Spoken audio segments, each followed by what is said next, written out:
everyone! Matid na naman tayo ng ating estudyante. Gunitin ninyo si Sia, basig matagak. Ate, are you okay na? Ayaw, pag-ingon na, basig pag-abutin ka, patugon ka.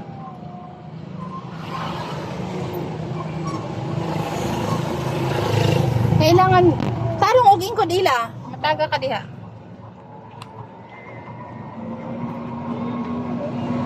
Magdala ka ni mama. Pag nap time na, pwede naman ka mag-nap. Pwede ka matulog. Mag-nap, magkuan sa imong kuan.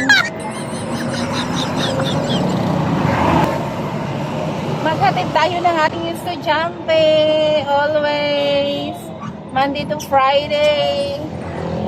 Ang trabaho ng nanay ay maghatid.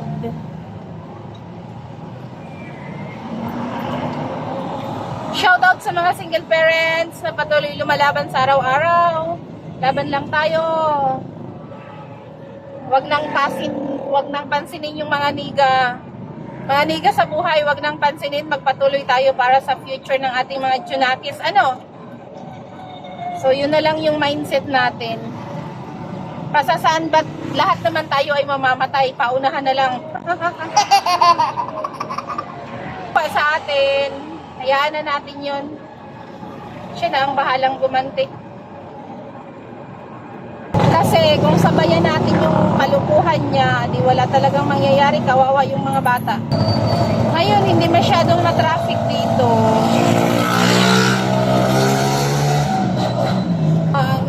Dito maraming sasakyan dito sa highway kasi ito yung pinaka-highway ng Butuan, pinaka-sintro. Ano to ang tawag nito? Lunis. Ang sobrang madaming sasakyan. Boli-boli.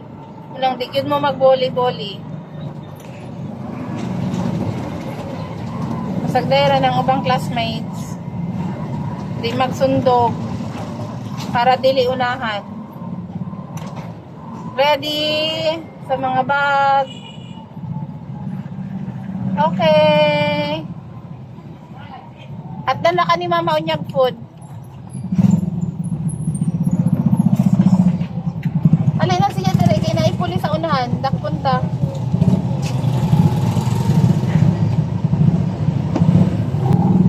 Bye-bye, Ila! Bye ate. Bye-bye, Ila! Bye-bye, Ila! Ate, ila ka karon. Bye-bye, Iskay!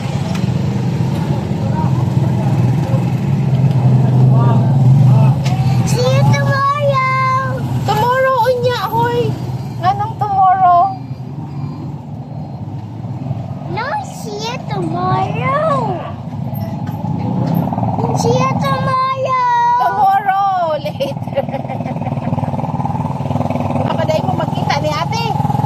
Kuhaon mo na naton si ate unya at tagaan nato food. Dadan man na nato siyag food. Iyang classmates, mingon see you tomorrow.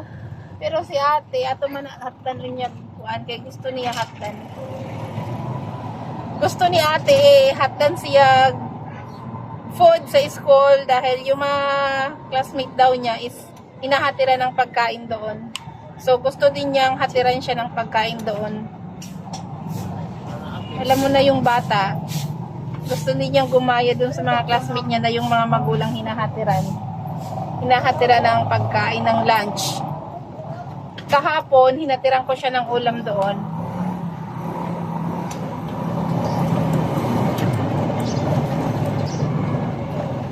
So, hatira natin. Pero sa susunod, hindi na kasi para mag-mature.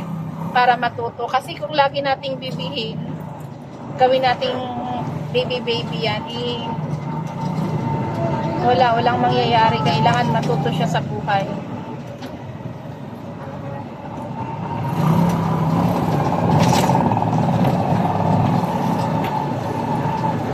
Habang bata pa, kailangan matuto. Kasi hindi habang buhay andyan tayo sa tabi nila. Turuan na natin.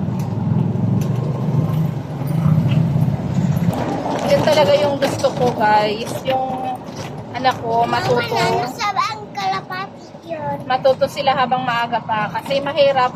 Hindi natin alam ang panahon. Hindi natin alam ang buhay. Mas maigi yung matutunan nila kung paano maging Mama, kalapati na. tapang, maging matured, at matuto talaga sa buhay. Yung talaga yung number one. Para magiging independent sila. Ano't ano man ang mangyayari, alam na nila kung paano maghanap ng pagkain, maghanap ng pera.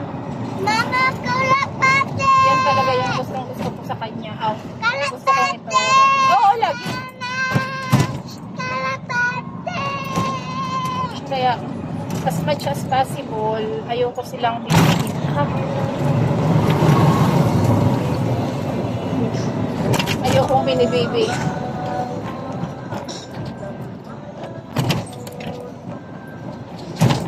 Talagang may mga pagkakataon na i-comfort mo sila, i-banding, pero yung yung open yung communication yung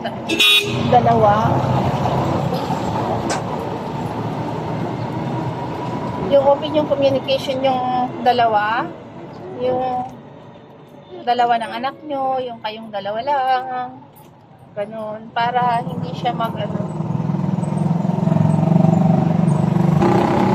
para walang lihim, kumbaga. Alam niya yan kung paano ako magalit. Talagang nangahahangir ako. Hawak na ako niya ng hangir ako. Takot na yung mga yan. Kasi alam nila yan, diretso yan sa kanilang katawan. Dito na tayo. Parking lang natin. Dito lang medyo i-adjust natin ang konti. At bili tayo ng tubig. Dinala ka, para si mama magtubig. Mama, and the